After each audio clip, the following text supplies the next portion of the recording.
आता सातारा केळघर घाटामधून महाबळेश्वरकडे जाणाऱ्या प्रवाशांसाठी महत्त्वाची बातमी आहे।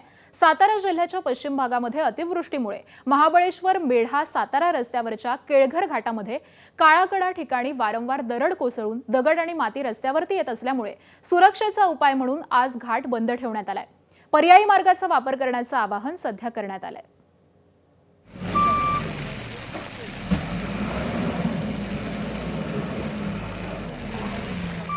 सातारा जिल्ह्यात गेल्या काही दिवसांपासून मुसळधार पाऊस पश्चिमेच्या भागामध्ये पडताना पाहायला मिळतोय। त्यामुळे या भागातील अतिवृष्टी त्याचबरोबर वारंवार कोसळणाऱ्या दरडीमुळे मेढा महाबळेश्वरवरील केळघर घाटातील जो घाट आहे तो पुढील आदेशापर्यंत पूर्णपणे बंद करण्यात आला आहे। सार्वजनिक बांधकाम विभागाने प्रत्यक्ष पाहणी करून हा निर्णय घेण्यात आला असून प्रवाशांच्या सुरक्षेला प्राधान्य देत 28 जुलैपासून सर्व प्रकारची वाहनांच्या वाहतुकीवर बंदी या घाटात घालण्यात आली आहे।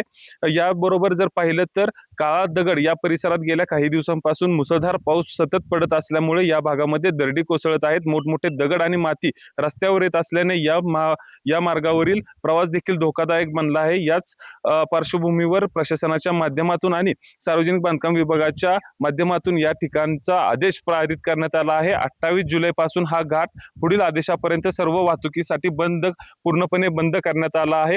पर्यायी मार्गाची व्यवस्था देखील यावेळी करण्यात आली आहे। त्याचबरोबर पर्यायी मार्गाचा अवलंब करावा असं आवाहन देखील प्रशासनाच्या माध्यमातून करण्यात आलं आहे। महाबळेश्वरकडे जाणाऱ्या पर्यटकांसह नागरिकांनी पर्यायी मार्गाचा वापर करावा असं आवाहन देखील प्रशासनाच्या माध्यमातून करण्यात आलं आहे। त्यामुळे या पश्चिम घाटामध्ये प्रवास करणाऱ्या पर्यटकांनी आणि नागरिकांनी आपली काळजी घ्यावी असं आवाहन देखील सातारा प्रशासनाच्या माध्यमातून आणि त्याचबरोबर सार्वजनिक बांधकाम विभागाच्या माध्यमातून करण्यात आलंय।